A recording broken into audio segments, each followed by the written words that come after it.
तो दोस्तों, स्वागत है आपका अनपढ़, असफल और आदूरदर्शी शासक औरंगजेब की कहानी के पार्ट 2 में। अब कहानी को आगे बढ़ाते हैं।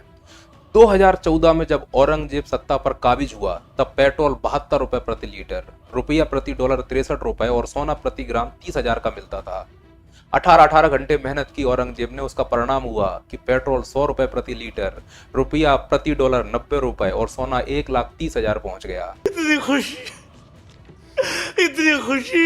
और इससे भी ज्यादा खुशी इस बात की है कि औरंगजेब के काल में ही उसकी जनता ने पहली बार एयर प्यूरिफायर देखा था। सर जी ऐसा क्यों? क्योंकि वायु प्रदूषण बढ़ चुका है ना। अच्छा। वाटर प्यूरिफायर खरीदे। सर जी ऐसे कैसे? क्योंकि जल प्रदूषण बढ़ चुका है ना। ठीक है। पनीर और दूध खाना बंद कर दिया। सर जी ऐसा क्यों? क्योंकि मिलावटी है ना। तुम कड़क माल है। तो इतनी सारी उपलब्धियों के बाद भी औरंगजेब पता क्या कह रहा है? मजा नहीं आ रहा है। और औरंगजेब की यह बात सुनते ही औरंगजेब के दरबार में उपस्थित एक लुटेरे व्यापारी ने कहा, हम करते हैं प्रबंध, आप चिंता मत करिए। यह सुनते ही औरंगजेब भावुक हो गया। और इससे पहले कि औरंगजेब भेपड़ा बाबा के रोता, व्यापारी बोला, म्यूजिक। बस म्यूजिक सुनते ही औरंगजेब के दरबार में एक नचनिया ने अपने जलवे बिखेरने शुरू कर दिए।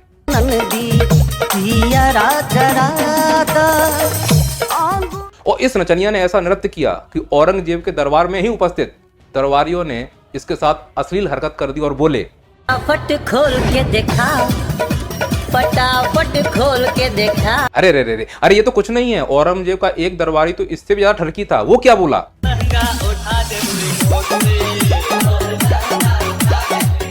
और इतनी घटिया हरकत देखने के बाद औरंगजेब बोलता है, कितने तेजस्वी लोग हैं हमारे पास, कितने शानदार विचार रखते हैं। तो स्वाभाविक है कि ऐसे तेजस्वी लोग केवल औरंगजेब के दरबार की ही शोभा बढ़ा सकते थे। और इतना ही नहीं, औरंगजेब के दरबार में नचनियों को भी बड़े बड़े पदों पर बिठाया जाता था। औरंगजेब के ही एक हत्यारे दरबारी ने कुछ इस प्रकार का बयान दिया था, सुनिए। अब नाचने वाले को ही भेज दिया आपने। इस सज्जन को क्या तकलीफ है भाई?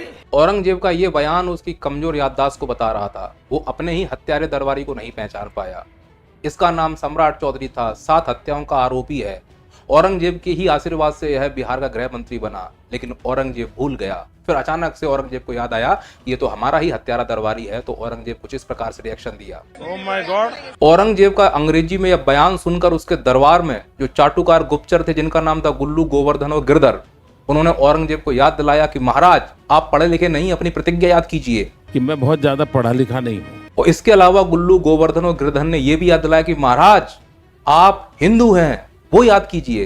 तो औरंगजेब कुछ इस प्रकार से उन्हें जवाब देता है, हम मानने को तैयार नहीं, हिंदू रिलीजन है, मानने को तैयार नहीं है। और औरंगजेब का यह बयान सुनते ही गुल्लू, गोवर्धन, गिरधारी ने औरंगजेब से पूछा, तो महाराज आप ये तो मानते हैं कि दिल्ली में प्रदूषण है, आपके हिसाब से कैसा है दिल्ली का मौसम? तो औरंगजेब मुस्कुराते हुए बोले, आप भी मौसम का मजा लीजिए। जनता बोली कि हम चाहते हैं कि एक बार अपना आप शीश महल छोड़कर, एयर प्यूरिफायर छोड़कर दिल्ली की खुली हवा में सांस लें तो आप जरूर कहेंगे मजा आया।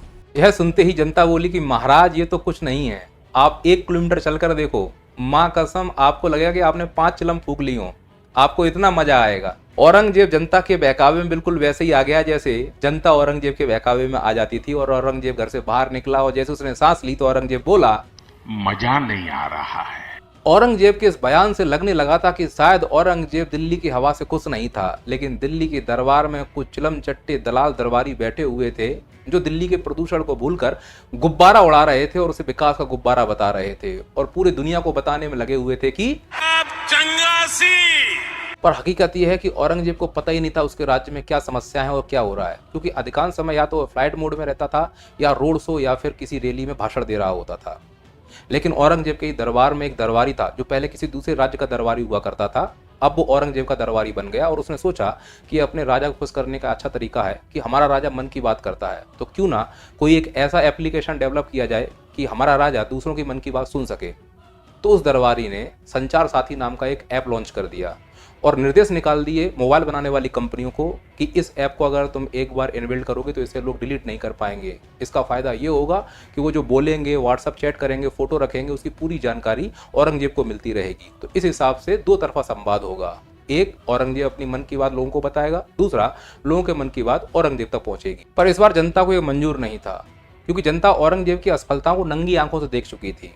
फिर वो चाहे नोटबंदी की असफलता हो, SIR की असफलता हो या GST की असफलता हो, जनता ने निर्णय कर लिया है कि औरंगजेब नंगा होकर तवा पे बैठ जाएगा, फिर भी इसकी बातों पर यकीन नहीं किया जाएगा। जब लगा कि जनता विद्रोह करने लगी तो औरंगजेब के इस दरबारी ने दिन दहाड़े आकर एक नंगपन किया, जो लिखित में आदेश था उसको मौखिक रूप से बदलने का प्रयास किया और कुछ इस प्रकार का बयान दिया। ऑब्वियसली डिलीट कर सकते हो आप, कोई प्रॉब्लम नहीं है। और जब औरंगजेब का दरबारी इस प्रकार का ड्रामा करने लगा तो औरंगजेब को यह बात समझ में नहीं आई और अंत में गुस्से में आकर औरंगजेब ने कुछ इस प्रकार का बयान दिया। यहाँ ड्रामा नहीं, डिलीवरी होनी चाहिए। और ये डायलॉग उस औरंगजेब ने मारा है जिसने कभी ड्रामा नहीं किया। हाँ, शायद ड्रामा नहीं किया, बाबा रामदेव की कसम ड्रामा नहीं किया। और अगर मैं झूठा हूं तो बाबा रामदेव के बाल सफेद हो जाएं। और रही बात डिलीवरी की, तो औरंगजेब से पूछ लेते हैं जो उन्होंने वादे किए हैं वो टाइम पे डिलीवर हो पाए कि नहीं। क्या 2 करोड़ रोजगार डिलीवर हुए? नहीं। क्या स्वच्छ गंगा बनाने का वादा डिलीवर हुआ? नहीं। किसानों की आय दुगनी करनी थी, डिलीवर हुआ? नहीं। 100 स्मार्ट सिटी बनानी थी, डिलीवर हुआ? नहीं। रुपए को मजबूत बनाना था, डिलीवर हुआ? नहीं। महंगाई कम करनी थी, डिलीवर हुआ? नहीं। अब मैं क्या ही काउंटर करूं, औरंगजेब खुद ही मना कर रहा है कि कुछ भी डिलीवर नहीं हो पाया है। हकीकत यह है कि आज इस अमृत काल में जो औरंगजेब का शासक है, वायु प्रदूषित है, जल प्रदूषित है, पनीर, दूध, घी, यहाँ तक कि घरेलू वस्तुएं भी मिलावट की आ रही हैं। इलेक्शन कमीशन से लेकर हाई कोर्ट तक सभी जगह भ्रष्ट अधिकारी बैठे हैं, सभी की मिलीभगत है इस देश को गर्त में ले जाने के लिए। कुल मिलाकर अगर औरंगजेब की बात माने तो वह एक असफल, आदूरदर्शी और अनपढ़ शासक था, पर गुल्लू, गिरधारी और गोवर्धन के चाटुकारिता की दम पर जनता के बीच में वह एक सफल शासक के रूप में अपना सत्ता चला रहा है और भविष्य में इसी प्रकार से चलाता रहेगा जब तक जनता जागरूक नहीं होगी। अब जनता कब जागरूक होगी वो डिपेंड करेगा जनता के ऊपर। बिहार में हुए चुनाव से ये स्पष्ट हो गया है कि जनता पढ़े लिखे लोगों को चुनना नहीं चाह रही है, गुंडे, मवाली, अनपढ़ लोगों को ही अपना मालिक बना के रखना चाह रही है, क्योंकि जनता की टेंडेंसी है कि वो मजदूर वर्ग से आती है और उसका जीवन मजदूरी में ही कटेगा। जनता मान चुकी है कि उसका जन्म जनसंख्या गणना करने के लिए, वोट डालने के लिए या किसी बाबा की पंडाल में पर्ची कटवाने के लिए हुआ है। जिस दिन जनता अपने अधिकारों के लिए जागना शुरू कर देगी, धर्म की अफीम को, जाति की अफीम को चाटना बंद कर देगी, समझेगी बच्चों की शिक्षा स्वास्थ्य की जरूरत है, तो निश्चित तौर पर इस देश में असफल, अदूरदर्शी और अनपढ़ शासकों का शासन खत्म होगा और पढ़े लिखे लोगों का शासन आएगा। मैं यहाँ ये नहीं कह रहा हूँ कि किसी भी पार्टी में कोई पार्टी आए या नहीं आए, पार्टी कोई भी रहे, कम से कम जो शासक हैं वो ऐसे तो रहे संवेदनशील कि जब